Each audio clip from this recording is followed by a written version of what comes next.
మహిళల రక్షణకు, విద్యార్థుల రక్షణకు షీ టీం ఎల్లవేళలా కృషి చేస్తుందని మెదక్ జిల్లా అదనపు ఎస్పీ మహేందర్ అన్నారు. సైబర్ నేరాలపై మెదక్ జిల్లా DSP cyber DSP Subhash Chandrabose తెలిపారు. బుధవారం మధ్యాహ్నం 1 గంటకు ప్రభుత్వ బాలికల గురుకుల రెసిడెన్షియల్ కళాశాలలో షీ టీం సైబర్ నేరాలపై విద్యార్థులకు అవగాహన కల్పించారు. షీ టీం ద్వారా ఎలా రక్షణ పొందవచ్చునన్న అంశాలను వివరించారు. ర్యాగింగ్, ఈవ్టీజింగ్, ఫోక్సో ఇలాంటి హ్యూమన్ ట్రాఫికింగ్, సైబర్ నేరాలు, నూతన చట్టాల గురించి విద్యార్థినులకు వివరించారు. అపరిచిత ఫోన్ కాల్స్ లిఫ్ట్ చేయొద్దన్నారు. సోషల్ మీడియాకు ఎంత దూరంగా ఉంటే అంత మంచిదన్నారు. మహిళల భద్రతకు ఎల్లవేళలా షీ టీం అందుబాటులో ఉంటారని తెలిపారు. బాలికల, మహిళల భద్రతే షీ టీం బాధ్యత అన్నారు. చదువుకునే సమయంలో చెడు అలవాట్లకు బానిస కావద్దన్నారు. ప్రతి ఒక్కరూ చదువుపై దృష్టి సారించాలన్నారు.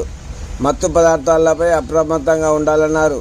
పిల్లలను తల్లిదండ్రులు చేస్తున్న కష్టాన్ని మనసులో పెట్టుకుని చదువుపై శ్రద్ధ వహించి సామాజిక రుగ్మతల గురించి సెల్ ఫోన్కు ఎంత దూరం ఉంటే అంత మంచిదన్నారు. సెల్ ఫోన్ వల్ల ఎంత మంచో అంత చెడు ఉందని తెలిపారు. సెల్ ఫోన్లకు బానిసగా మారి తమ భవిష్యత్తును అంధకారంలో ఉంచుకోవద్దన్నారు. విద్యార్థి దశ చాలా కీలకంగా, కష్టపడే తత్వం చదువుకోవడం ముఖ్యమన్నారు. మహిళలు ఎవరైనా వేధింపులకు గురి చేస్తే అవహేళనగా మాట్లాడిన డయల్ 100 లేదా she team Medak district phone number 6303923823, cyber contact number 1930కు కాల్ చేసి తెలపాలన్నారు. తమ బ్యాంక్ ఖాతాల నుంచి డబ్బు పోయిన వెంటనే 1930కు కాల్ చేసి ఫిర్యాదు చేస్తే అటు డబ్బును ఫీజు చేసే అవకాశం ఉందని సైబర్ డిఎస్పీ సుభాష్ చంద్రబోస్ తెలిపారు.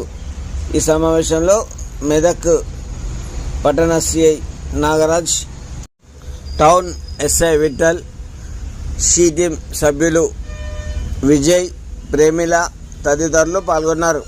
ఈరోజు మీ యొక్క ఆవరణలో సైబర్ జాగృత దినోత్సవం జరుపుకుంటున్నాం. ఈరోజు ముఖ్యంగా క్రిప్టో తర్వాత పిరమిడ్, మనం ఎక్సర్సైజ్ మనం ఎట్లయితే పిరమిడ్ చేస్తున్నామో అట్లాగే క్రిప్టో కరెన్సీ, తర్వాత జంపుడు డిపాజిట్, దీని గురించి ఈరోజు అవేర్నెస్ ఉన్నది. ముఖ్యంగా సైబర్ క్రైమ్ ఇంట్లో ఎంతమంది సెల్ ఫోన్ వాడుతున్నామ్మా? సెల్ ఫోన్ చేతులు ఎత్తండి. ఎవరు వాడతలేరా? కనీసం టచ్ లేదా? ఇంటికాడ ఈడ వాడరు, కానీ నాలెడ్జ్ అయితే ఉంది కదా. మీ పేరెంట్స్, మీ రిలేటివ్స్ దగ్గర ఉంటాయి కదా. ఎందుకంటే ఈ సైబర్ ఫ్రాడ్ అనేది ఎక్కువగా ఓకే డౌన్ సైబర్ ఫ్రాడ్ అనేది